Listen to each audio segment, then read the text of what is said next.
welcome to VANHAUS. As promised, another full van tour of the long wheelbase Sprinter that I built at the end of last year. The owner was planning to do all the decorating himself, and I made a point that if he decided it wasn't something he wanted to do, to give me a call and we could sort of see it through to completion. And yeah, due to what's been going on recently, we've been able to do that.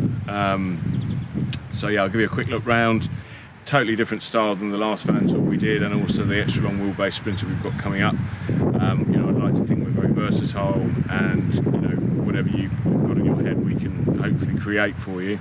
So yeah, I'll quickly show you around and see what you think.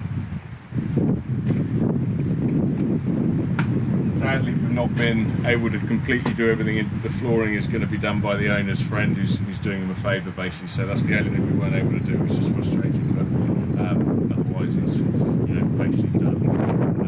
We created a storage space above the cab.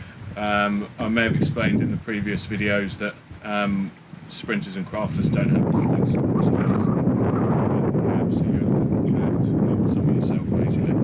So we've made a kind of carpeted storage area above the cab, so it looks very factory from underneath, and also from up here as well. And we've kind of put our touch on it with the stained wood, and we've got the VANHAUS Homes on Wheels plaque here, which is on every van that we build.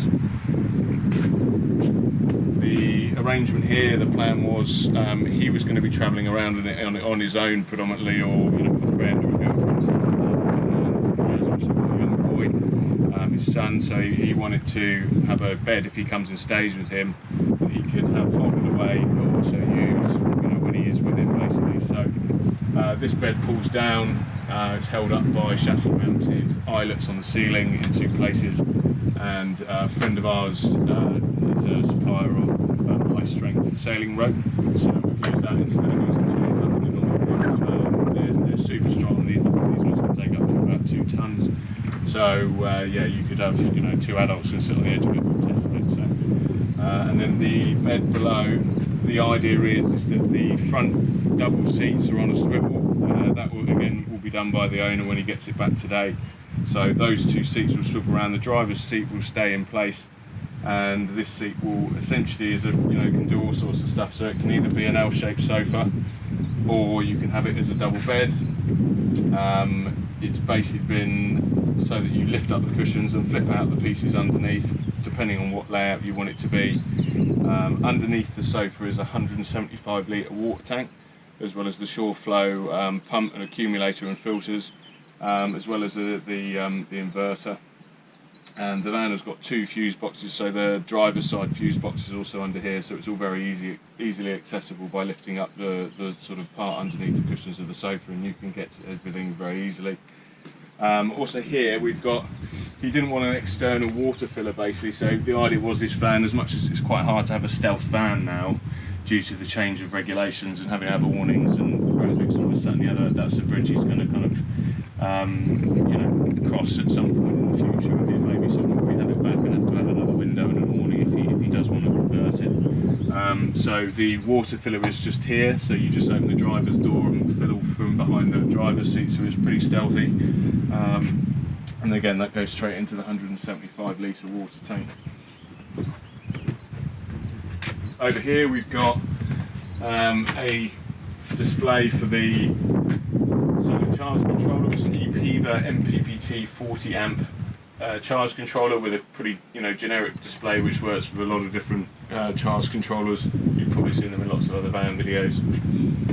We've also got a TRUMA Combi 4, which is only going to be running on gas, as he didn't want to have any kind of leisure hookup. The van is running 4 flexi 100-watt panels, so it's meant to be a not reliant on being on a hookup basically. The TRUMA works very well just on gas, so that will handle the heating and hot water. It's got a 10 litre hot water capability, so we've included a domestic house shower mixer in there, so it's got hot and cold feed.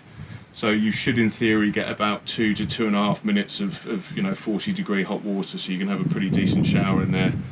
And then we've also used a sort of switch panel here, so he's got, but connected to his inverter, he's got two 240-volt sockets. All the various lighting is on these switches here, and the water pump. I've got a volt reading here, which is, you know, you can use, it's part of the display. Predominantly you're going to probably use the black display there, which is connected to the solar charge controller, because it's probably more accurate in all honesty. We've also got down here, we've got the gas store gauge here, which shows the gas level. So that's connected to a 25 litre gas tank underneath, and it's got a LPG filler just on the sill of the van basically, so you can pull up to a petrol station and fill up your diesel and also fill up your LPG at the same time. And then in this part of the van, as you've got to have a kitchen obviously, so we've got a Voyager 4500 oven, grill and hob. We wanted to make like a custom surround for it basically, because I've seen people mounting these flush to wooden worktops, and the manual for this oven does say it needs to have breathing room around the edge of it. So we decided to make a custom aluminium plate which goes round the top of it. So yeah, so essentially you've still got breathing room down the sides, but you've also got a very pretty kind of modern sleek look on the top. Underneath the underside of this part of the worktop as well, there's an angled piece of aluminium, so any heat coming up from the rear of the oven is you know, protecting the worktop base. It comes about 45 millimeters back, and yeah, so it's got breathing room down the side basically, and then also the grill piece is fitted to that tray basically, because there is normally some little brackets on the back of the oven which we've had to take off to fit this custom made aluminium plate basically. But really happy with how it looks. I think it looks, you know, it's really professional, and also it looks very easy to use, and you've got a fold down extra bit of worktop space, which is just, you know, you don't have to use it all the time obviously, but I think it's a very useful bit of space. If if you're cooking some steaks or something, you can have them sitting there and seasoned, ready to go. And then we went for a pretty big tap. Maybe, may not be everyone's thing. I think it looks fantastic with the finish. I'm not a fan of using camper van electric switch pumps. You can do that, that's absolutely fine, but he's got a big water tank and wants it to be a home on wheels, which is our style of doing things. So this tap is, you've got a removable head and you can do all your washing very easily, washing up, sorry, and you can move it away if you really need to, obviously without hitting the tap on and soaking the worktop. Yeah, and we've also got a little ambient light here. We wanted a light that when he gets up at night, if he doesn't want to use this one here, he's got just a little light here which has got a switch here, so say you're getting in late at night, you don't want to reach up to this one, you can just hit that switch. At night it lights it up really nicely. It's a really nice ambient light, and yeah, works well, and it's got a little spice rack up the top here as well. We've also got a CRX50 fridge. Not the biggest one they do, but it's more than enough, I think, if you're going to be, if you're travelling around and going to local markets and things like that, and doing daily shopping, it's more than enough, I think, personally. And then he's just got a bit more extra worktop space at the top here, so I think it'll be a really functional kitchen. The TRUMA's room sensor, temperature sensor is just there, so it's about the right sort of height. It's meant to be above elbow height, I believe, so you've got an accurate reading for the TRUMA display over there, so it should turn on and off when it's supposed to. He's also got loads of storage in here. This was intended for hanging space, so there'll be a rail. He's got himself already a chrome sort of rail going across there.